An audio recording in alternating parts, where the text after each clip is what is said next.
everyone, I am Namneet Kaur, and if you are preparing for ACCA FR, this series can genuinely change the way you study.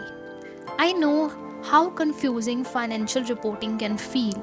So many standards, so many adjustments, and no clear direction on how everything connects. I have been there, and that's exactly why I created this handwritten note series to simplify everything for you, step by step. But before we start, let me tell you one thing. Just watching videos won't help. You need a proper strategy, and I will guide you through it. First, watch this series and make your own short notes with me. Then go back to your textbook, read it properly. After that, improve your notes. Add adjustments, examples, and your understanding. Then practice textbook questions, move to the exam kit, and finally complete your study hub and mocks. If you follow this process consistently, you won't just prepare, you will feel confident walking into your exam.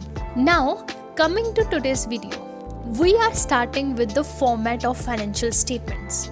This might feel basic, but trust me, this is the foundation of your entire FR preparation. Every single concept we study later will connect back to these formats. So I highly recommend download the PDF from the description or write these formats down somewhere. You will be using them again and again. Also remember, preparation of single entity financial statement can come as a 20-mark question in section C. So this is not optional, this is scoring. So think of this video as your starting point, the base that will support everything we built next. First, we are discussing the basic information quickly. Firstly, what are published accounts? We all know published accounts are the financial statement prepared by the company shared with the outsider, such as shareholders, banks, government, tax authorities, and the investors. Further, they show how much the company owns in terms of their assets, how much it owes in terms of liabilities, or how well it performed. We can see this through the statement of profit and loss.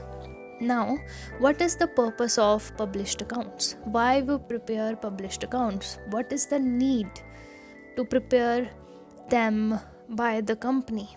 This is to help the users to judge the profitability, access financial position, check liquidity, means the ability to pay short-term debts, compare performances over the year or with the companies.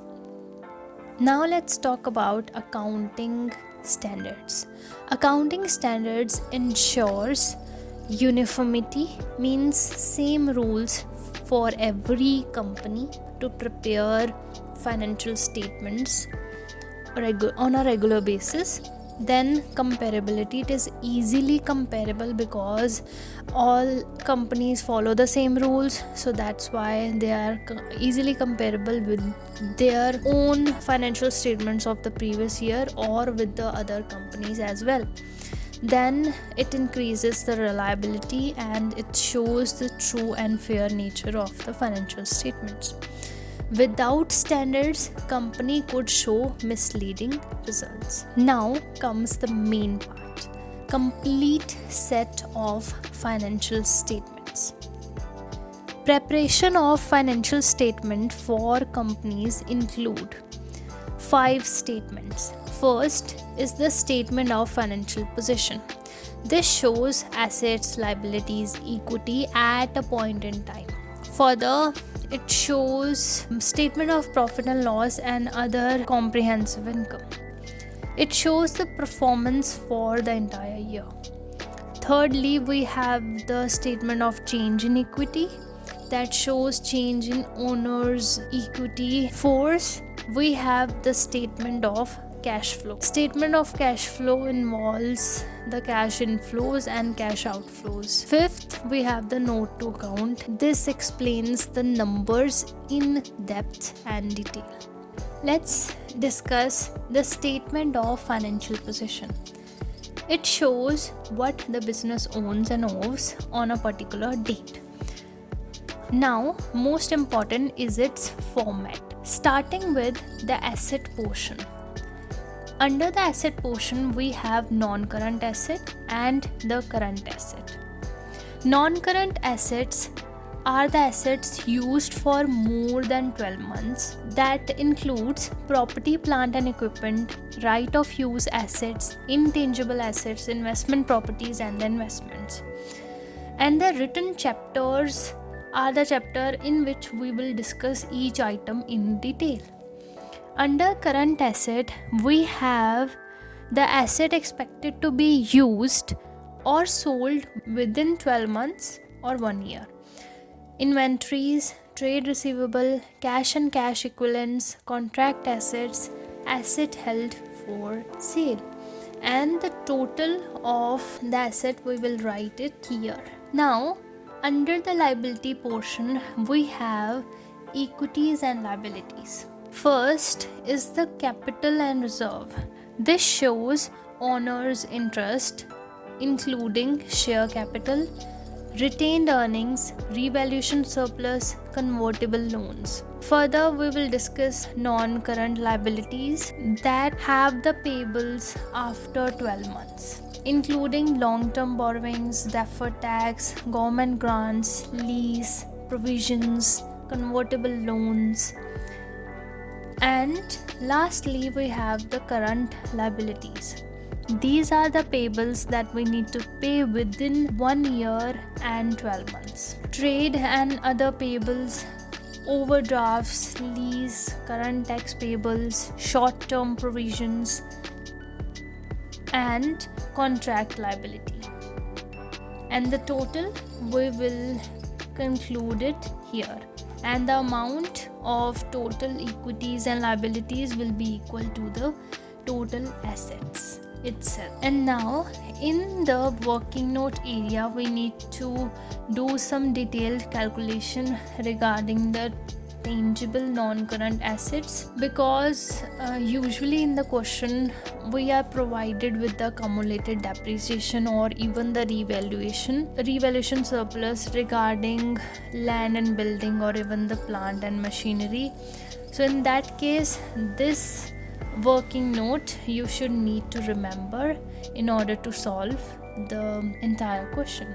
Further, let's discuss statement of profit and loss account. Under the changes of IFRS 18, now the old IAS 1 has been converted to IFRS 18, and now there is only just a change in the format of SPL. Statement of profit and loss is now called statement of financial performance. Under this, there are 5 categories in this: the operating category, the investing category, the financing category, and the income tax. Finally, the discontinued operation category. I am presenting you the official format of statement of financial performance, and if you want to double check, you're already having confusions about what format is legal and what is to be right in the exam. So this is the whole format. Have a look at it thoroughly. And now I am presenting you the similar format, just with less complications. So this is the statement of financial performance for the year end, and we will be starting with the revenue, then subtract the cost of sale, we will get gross profit. This whole structure is the operating category, including after the gross profit we will include other operating income, subtract the selling expenses, research and development expenses, journal administration expenses, the goodwill impairment losses, and other operating expenses. We will then get the operating profit. After that, we will proceed to the investment. This include adding all the share of profit and loss on disposal of associates or joint ventures, gain on investment properties. Then we will get profit before financing and income tax. This is the financing category. Exclude all the interest expense on borrowing and lease liabilities, and the interest expenses on pension liabilities and provisions. We will get profit before income tax, and then we will subtract the income tax expenses, both current and deferred. Then we will get the profit from continuing operation. So this is the income tax category, and this is the discontinued operations category, and then we will get the profit. Further, there is also a statement presenting OCI, means other comprehensive income. Other comprehensive income is income and expenses that are not recognized in profit or loss. They are recorded in reserves rather than as an element of the realized profit for the period. And for the purpose of FR, other comprehensive income includes any change in the revaluation of non-current asset and fair value through other comprehensive income financial assets. This will be covered in chapter 9 and chapter 12, so don't worry. And then we will be concluding the total other comprehensive income, and then there will be a line that will include profit plus OCI. That will be the amount that conclude the whole statement of financial performance. Now, under working notes, we will be calculating thoroughly the cost of sales, because in the question there will be many items that will be given except the cost of sale. So we need to calculate cost of sale on our own.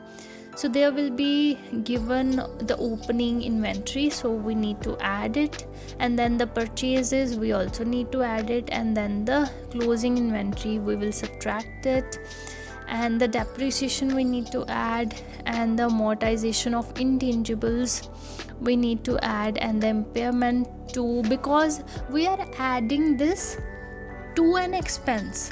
Cost of sale is an expense, so all the expenses will be added to the cost of sale. So that's why we are adding all the expenses, and the research cost also, and the increase and decrease in the provisions we will add or subtract depending upon the increase or decrease in provisions.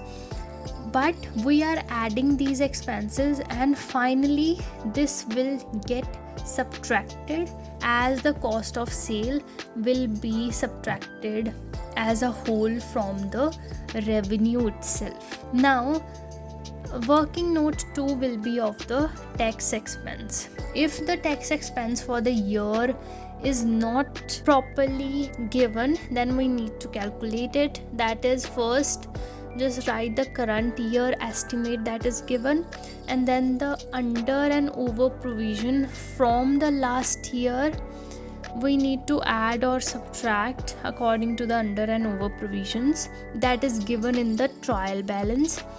And then similarly we need to add or subtract all the increase and decrease in the deferred tax. So then we will get our tax expense to write in the income tax column in the statement of financial performance.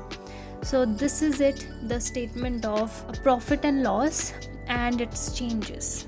Further, let's discuss the statement of change in equity. This is also very important because this represents all the equity portion. This statement shows movement in the equity during the year this will be our heading, and this is the whole format. We will start with particulars, and further we will write the share capital, share premium, revaluation surplus, retained earnings. Remember, we discussed it just a few minutes ago that in the statement of financial position we discussed under the capital and reserve portion, and we will start with writing the opening balance of each one of them beneath their headings, and this will be our total amount that we conclude after opening balance. And then there will be prior year adjustments. If, as in the question, there will be any mistake that had been in the previous financial statement, and to correct it you just need to subtract or add to the retained earnings, and this will undo the mistake, and there will be the restated balance. We will write all the amount beneath them, and this will be the overall total. And further there will be the main part, that will be the dividends. This we will write under retained earnings. So in the change in equity part, this is the most important thing, to write the items under which, that is issue of share capital. We will write the share capital portion under the share capital, and the share premium under the share premium. Further, total comprehensive income, that is the profit from profit and loss account and the OCI. The OCI portion will go under the revaluation surplus, and the profit from profit and loss account will go under the retained earnings. And further, if there would given any transfer to retained earnings, then we will proceed by subtracting this transfer from revaluation surplus to retained earnings. This we will thoroughly discuss in the chapter 2 or the upcoming chapter. Just for now, just have this formats written somewhere so that you can link this back easily. Lastly, there will be the closing balance of share capital, of share premium, and the revaluation surplus, and the retained earnings.